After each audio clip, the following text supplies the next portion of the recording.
Já? Olá, pessoal, tudo bem? Vamos começar nossa aula de hematologia hoje. Hoje nós vamos falar sobre hematopoese, série eritrocitase e eritrograma, parte o quê? Vermelha do sangue. Então, para finalizar, características gerais. Característica geral. O tecido sanguíneo, de uma forma geral, ele é um tecido conjuntivo, né? Então, é um tecido, assim que ele é chamado. Ele é completo de células, então nós temos a parte dos elementos figurados, que é a suspensão celular, e do plasma. Um total aí de indivíduo, nós temos cerca de uma quantidade expressiva de sangue para cada organismo se manter vivo. Então, o tecido sanguíneo, ele é um tecido que se compõe de plasma, leucócito, plaquetas e eritrócitos. Se nós pegarmos o sangue e centrifugar, nós vamos observar que ele é composto plasma, 55%, leucócito, 1% e glóbulos vermelhos, 45%. De uma característica geral aí, plasma, composição. Então, composição do plasma. O plasma contém água, sais minerais, vitamina, proteína, glicídios e lipídios. Gente, numa abordagem bem simples, o plasma de uma pessoa, ela diz respeito à pessoa. Eu não tenho a mesma constituição plasmática do que o meu amigo, do que o meu colega. Por quê? Porque eu tenho no plasma uma série de fatores. Talvez a pessoa tenha um estado de hidratação melhor que o meu, uma concentração de sais melhor. Então, eu não tenho osteoporose. Eu não tenho a mesma concentração de cálcio que uma pessoa que tem osteoporose. Vitamina. Eu não tenho vitamina C no meu organismo. Eu não tenho a mesma concentração do que um colega, do que... Então, a concentração plasmática, ela é diferente de pessoa para pessoa. O que é a parte do plasma? O que é a parte do plasma? É a parte líquida, a parte que contém água, sais minerais, vitaminas, proteína, glicídios e lipídios. Exemplo, uma pessoa que tem colesterol alto, né? Ela tem muito lipídio, a mais do que uma pessoa que não tem. Então, essa constituição é inerente de organismo para organismo. Eritrócito. Eritrócito é a parte vermelha do sangue, as hemácias, como já foi falado. Então, biconcava, não tem núcleo e não tem organela. Essa é a característica principal dos eritrócitos. Toda vez que eu falar de eritrócito, eu vou dizer que não tem núcleo, biconcavo e não tem organela. Bicôncavo. Bicôncavo é exatamente o quê? Igual o formato de um chapéu, certo? Ela não é esférica, ela é bicôncavo. Por quê? Porque através dessa forma, dessa morfologia, ela consegue transportar gás, tá? É a célula que transporta gás. Então, dentro da hemácia, para o transporte de gás, eu tenho a hemoglobina. Então, a hemoglobina faz esse transporte de O2, oxigênio. Então, eritrócito, sempre que eu abrir uma molécula, hemácia, eu vou ter a hemoglobina. Duração, 120 dias. Então, após 120 dias, ocorre o quê? A morte da hemácia. Então, o baço destrói as hemácias. Reconhece, né, pelo citoplasma já velho e destrói. A hemácia vai durar aí 120 dias no organismo, oxigenando os tecidos. Leucócitos. Os leucócitos são esféricos, núcleo. Então, todo leucócito ele tem um núcleo e eles são classificados em granulócito e agranulócitos.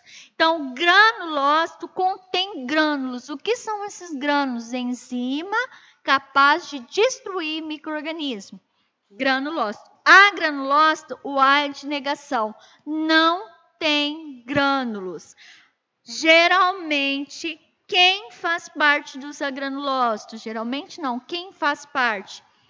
é os linfócitos, tá? Que é responsável pela resposta específica. Por isso que ele tem o quê? Ausência de grânulos.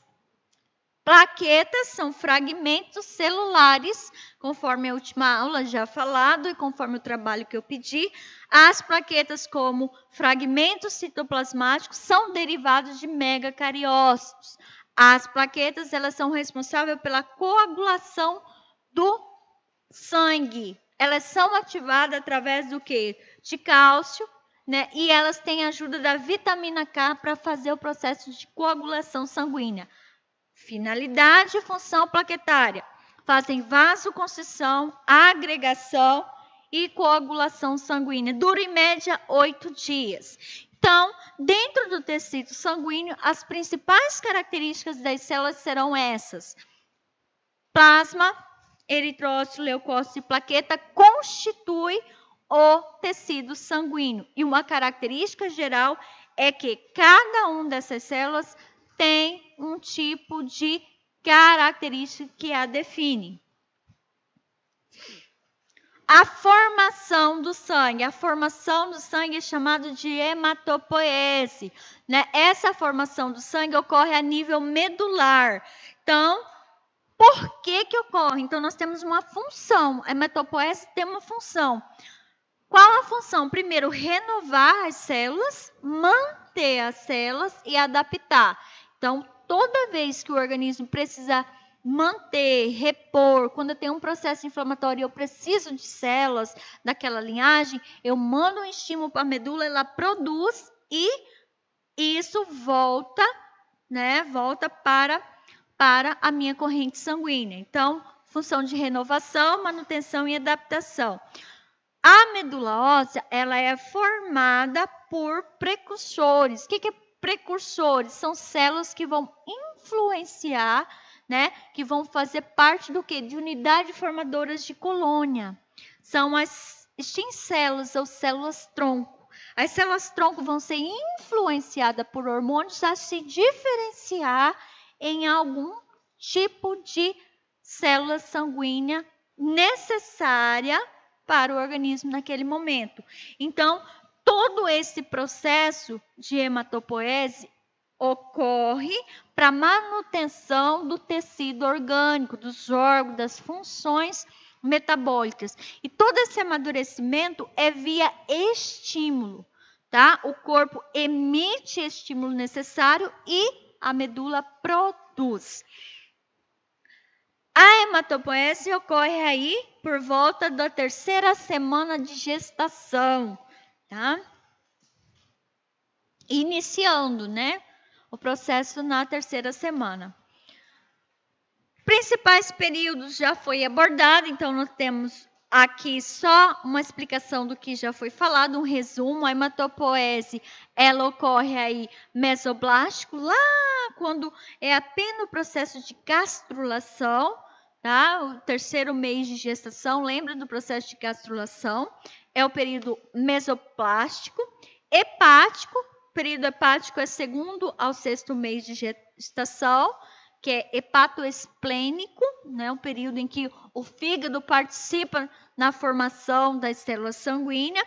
E depois, a hematopoese vai ocorrer na fase adulta, né? Por volta do 6º mês, por volta, em média, né? O 6º mês, até os 5 anos de idade, né? Vai ocorrer toda a formação, vai passar a ser o quê? A nível medular.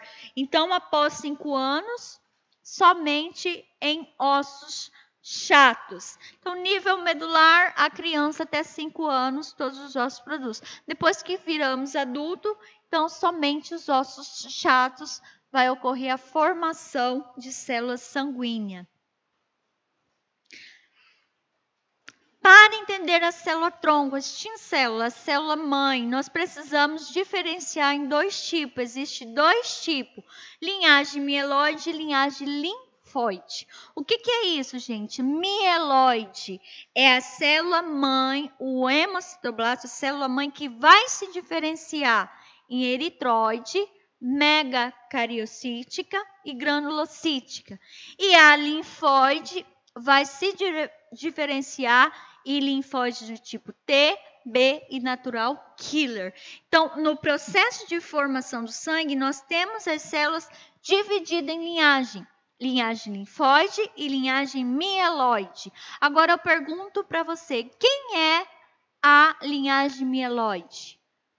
Né? Quem é? A hemácia, ela faz parte da linhagem linfóide ou mieloide? Deixa seu comentário lá no ambiente virtual. Todo o processo de hematopoese, então, fase adulta, vai ocorrer na medula óssea. O que é a medula óssea? A medula óssea é encontrada no canal medular dos ossos longos e em cavidade de ossos esponjosos. Então, ossos esponjosos e ossos longos, nós temos a medula. Então, a medula vermelha e a medula amarela. Nesse processo, ocorre a formação do tecido sanguíneo.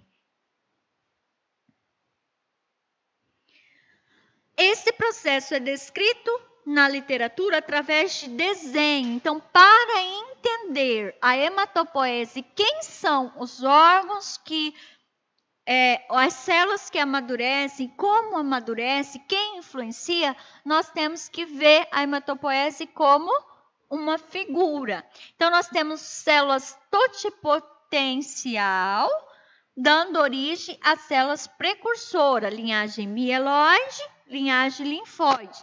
A linhagem mieloide vai, provocar a formação de eritróide e granulócito. E a linhagem mieloide de linfócito. Gente, qual é a atividade avaliativa? Eu quero que vocês construam a hematopoese. Vocês façam a hematopoese todinha com todas as unidades formadoras de colônia. Então, este aqui é um modelo a ser seguido. Porém, eu quero que vocês expliquem o que é interleucina 6, o que é interleucina 7, o que é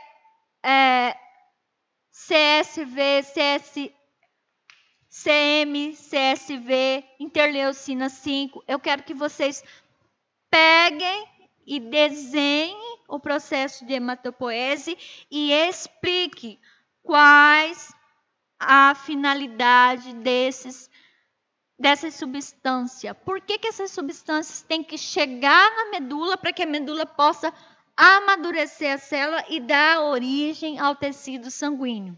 Por que em certos momentos da vida, em um quadro de infecção, a medula começa a aumentar leucócito? Você já parou para pensar o porquê está ocorrendo o aumento de leucócito? É porque a substância que está lá no tecido é quem? Quem que influencia a substância, o amadurecimento de leucócito?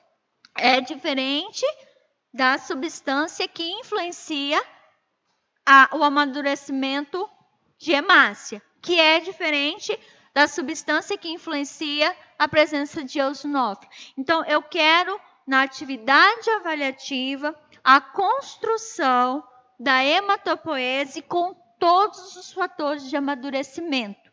Você pode procurar o desenho da hematopoese no Google, tá? Nos atlas de hematologia. Enfim, há uma infinidade de material sobre hematopoese. Porém, ao desenhar, eu quero que você coloque quem são as substâncias que interferem na formação do sangue. Nós falamos muito de células, de como são formadas. Agora eu quero que vocês, além das células, expliquem quem são os fatores de amadurecimento, as unidades formadoras de colônia e tudo certinho, tudo bem? Então, essa é a atividade avaliativa de hoje. Lembrando que esse material que eu vou postar para vocês tem todos os mediadores da hematopoese, as interleucinas, os hormônios. Eu quero que vocês expliquem a finalidade de cada um deles. Tá? Então, nós temos aqui a classificação de todos eles e qual é a finalidade deles. Tudo bem? Então, essa é a atividade avaliativa.